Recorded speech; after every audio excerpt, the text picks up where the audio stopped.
nak kata apa? Benda dah jadi 10 tahun dulu. Kita tak boleh kata apa dah.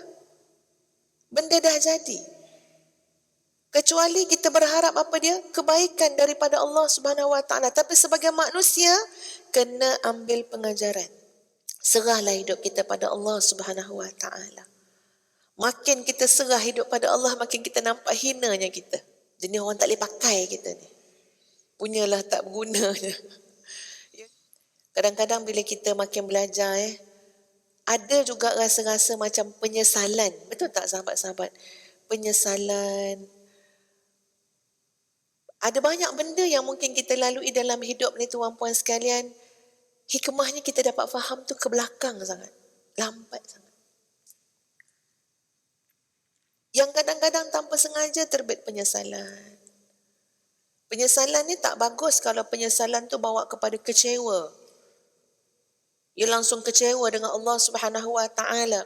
Tapi penyesalan yang menjadikan kita ahlu taubah, menjadikan kita kenal diri kita sangat lemah, menjadikan kita terus mengatakan kita kata la ilaha illa anta subhanaka inni kuntu minaz zalimin, ataupun kita terus cakap qad zalamtu nafsi zulman katsira wa illam taghfir li, sekiranya engkau tidak mengampunkan aku, la kuntu minal khasirin, jadilah aku orang-orang yang rugi.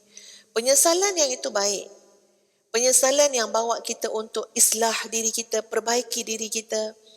Tapi betul tak sahabat-sahabat, kadang-kadang bila kita jumpa hikmahnya itu, tapi setelah 5 tahun, setelah 10 tahun, hati kecil kita berkata, dulu aku tak tahu. Dulu aku tak nampak. Tapi kita nak buat apa? Hadap je lah. Benda dah berlaku. Dan setiap yang berlaku tu atas tangan-tangan kita sendiri kan? Ya, dengan izin Allah. Tapi nak bagi tahu, ya, campur tangan kelemahan kita juga. Hadap. Ada ibu ayah yang halau anak, tuan-puan. Halau anak kerana terlalu marah. Keluar daripada rumah ni. Lepas 5 tahun baru nampak hikmah. Kenapa aku tidak boleh bersabar? Tapi damage telah berlaku. Kerosakan sudah berlaku. Andai kata kecewa, ya kecewa. Menyesal, ya menyesal. Tapi jangan sampai tak nampak jalan keluar. Ikhtiar. Mohon dengan Allah Subhanahu Wa Taala. Perbaiki lagi keadaan. Ambil hikmah dan iktibar. Kita manusia yang lemah. Patut merendah diri. Ya, untuk pujuk balik anak. Ya, pujuk balik. Masya Allah ya. Itu perjalanan hidup manusia tuan-puan sekalian. Subhanallah, masa berlaku tak nampak. Mungkin ketika itu kita rasa nak marah dan sebagainya. Tapi selepas beberapa lama, beberapa ketika, akhirnya berlakulah kefahaman kita terhadap rahmat dan hikmah di sebalik itu. Ada orang bercerai-berai. Lepas 10 tahun baru nampak. Nak menyesal pun tak guna tuan-puan sekalian. Menyesal pun tak guna. Kemudian berhadap pula dengan orang yang menceritakan masalah yang lebih besar daripada masalah kita. Kita nak kata apa? Benda dah jadi 10 tahun dulu. Kita tak boleh kata apa dah. Benda dah jadi. Kecuali kita berharap apa dia? Kebaikan daripada Allah Subhanahu Wa Taala. Tapi sebagai manusia, kena ambil pengajaran. Maknanya apa? Akan jadi lagi ke depan hidup kita, jangan mengabaikan bahawa di sana ada hikmah.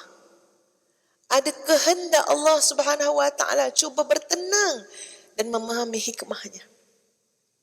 Cuba untuk memahami apa di sebalik ini sebenarnya.